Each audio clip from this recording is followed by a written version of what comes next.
Getting folks to visit your e-commerce store is tough enough already, and every single day a new competitor is jumping into the mix to increase the cost of customer acquisition.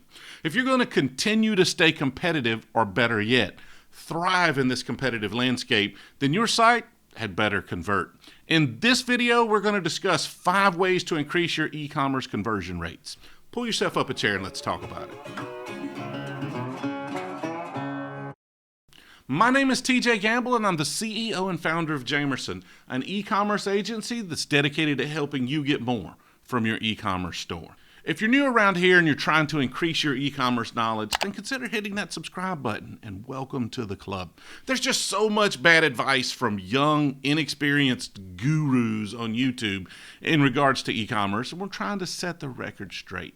Smashing that like button is also encouraged to help trigger that YouTube algorithm, and hopefully we can lead folks in the right direction. So let's get right to the topic. Conversion rates aren't magic. There's not some secret trick that's going to turn a garbage website into a high-performing one. No. Converting a visitor to a customer at the very basic level is a combination of a few key ingredients.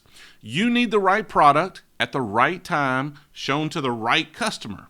Mix that in a bowl and combine it with the value that your website provides, and congratulations, you now have a conversion cake. Now we're going to get into what I mean by each of those ingredients in this video. So if you want more sales, here are 5 things you can do to improve your e-commerce conversion rate. The number 1 thing you can do is market to the right people. I mean, it sounds obvious, but it's not always. You need to understand your market. Who is not only the right person to need or want this product, but why would they want to purchase it, and how do I reach them? If you're running ads to attract traffic to your e-commerce site, targeting's your friend.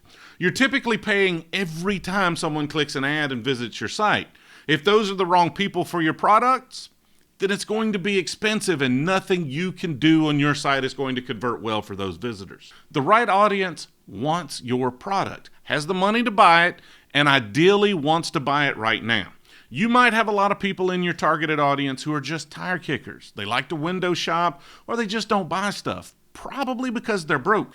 Accidentally targeting one of these non-buying groups of people can run up your advertising costs real quick. And despite all the traffic in the world headed to your website, you won't sell enough to pay for it.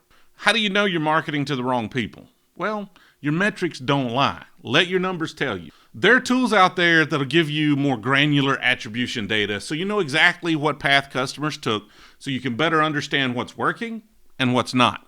And we'll get into some of those tools in future videos. For those of us that can't afford all the latest tools and gadgets, you just need to apply the scientific method.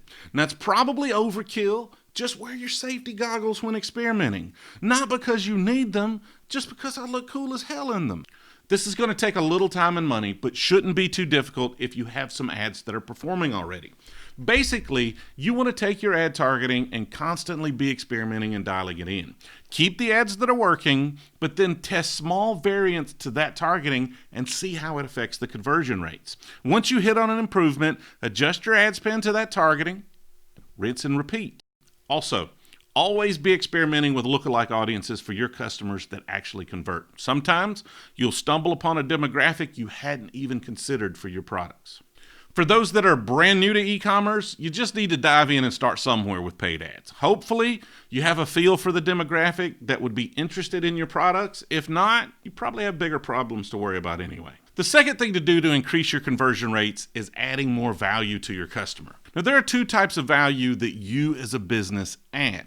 There's value to the product itself and value to the transaction. When it comes to the transaction value, it's all about how easy it is to find what I want, purchase it, and has this business given me enough reasons to trust them with my money? Simplicity of purchase is all about that user experience. That includes things like site speed, button placement and colors, but also payment options and ease of checkout. Now, these are very deep topics that require their own videos, so subscribe and see those when we release them. Product value, on the other hand, is something that many e-commerce sites could do much better and see immediate results. Product value is giving users the information that they need to overcome any objections that might derail this sale. You want to provide detailed photos of every aspect of this product. Show fashion garments on live models so people can see how it hangs. Show the ports on some technology device in case people are looking for specifics. If at all possible, don't just rely on the manufacturer-provided photos. All of your competitors are doing that, so you have no value advantage. Make sure you include detailed specifications when applicable, because you never know what small detail someone is looking for in regards to buying an item. If a picture is worth 1,000 words, then what's a video worth? Show the product in action whenever possible. Write detailed product descriptions that make an emotional connection. Explain what this product is, what it does, and why they want it. Make sure you touch on the pain points that someone might be trying to solve with this particular item.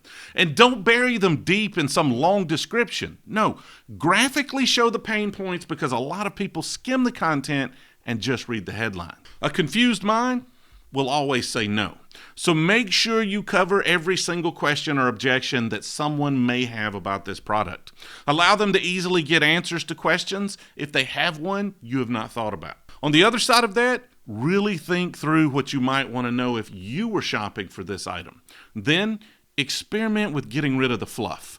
More is not always better. Sometimes extra long rambling descriptions or useless information just gets in the way and makes it harder for the customer to find the useful info. The third tip to increase your conversion rates is making sure people can find what they're looking for. In an ideal transaction, someone clicks on an ad or uses Google and lands directly on a product page. They add that item to their cart, choose a few upsell or cross-sell items, and then completes the checkout. We aren't living in that fantasy land, though. People browse and people search. If I can't find what I'm looking for in a few clicks, I'm out of here. There are just too many options to deal with crappy websites. It's pretty easy for us to not be able to see the forest for the trees when you're in the trenches working on the site every day. Back up a bit. Try to see it from your customer's perspective. Make sure that your categorization and navigation is super simple and makes sense. Ensure that related items on product pages are actually related to this item. Most e-commerce platforms have mediocre search capabilities at best. Until they do better, perhaps consider a third-party provider that specializes in search if your budget allows for it. They usually give you more powerful tools like synonyms and merchandising, so you can push high-performing products to the top of related searches. Now, I'm not trying to sell you anything here. You do what you want. So I'm not going to mention any in particular. Just evaluate the tools that are available for your platform of choice, and I'm sure you'll find some good options.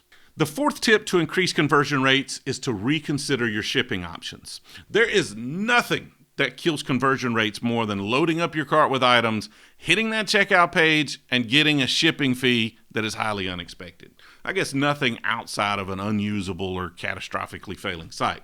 But I can't tell you how many carts I've abandoned at this point, or even times where my shipping was more than the items I was actually purchasing. Free shipping just works, and thanks to Amazon, consumers expect it. I get it. You don't have those Bezos dollars. None of us do. However, if you can afford to build it into your product price, I strongly suggest that you offer free shipping to remove the barrier to high conversions. If you can, I suggest you offer it on all products. But if that doesn't work for you, perhaps use it as an incentive to increase your average order value by giving free shipping over some cart total threshold that's just a bit higher than your typical AOV. Now, it's not going to be as well received as totally free shipping, but it's better than not having it at all. The fifth tip to increase your conversion rates is to focus on abandoned carts. This seems pretty straightforward. I mean, you would think that everyone would know this by now, but here we are in 2020, and I'm still running into folks that aren't focusing on abandoned carts. A lot of platforms these days are including some basic reminder capabilities, and that's fine. It's better than nothing. So if the budget doesn't allow you to do more, then just make sure these are set up and actually function. Because these people actually came to your website, found something they liked, and added it to their cart. Look, we're 80% of the way to a sale here. This is high-value information at a critical time. Spend an insane amount of time developing and optimizing your abandoned cart strategy. Test different notification follow-up messaging. Experiment with different timings of those follow-ups. Automate some promotions or incentives to get them to finish the order. If they're on your email list, segment them out and include those abandoned products in your email newsletter. especially if you end up putting them on sale. Try absolutely everything your tools allow, and then find better abandoned cart tools when you reach the limits of those. I mean, this is a gold mine of information and possibilities to increase your conversion rates. Study everything you can about these people and try very, very hard to understand what led them to abandon and how you can prevent it in future orders. If you have questions or thoughts, let me know in the comments. I try to reply to as many of the comments as I possibly can.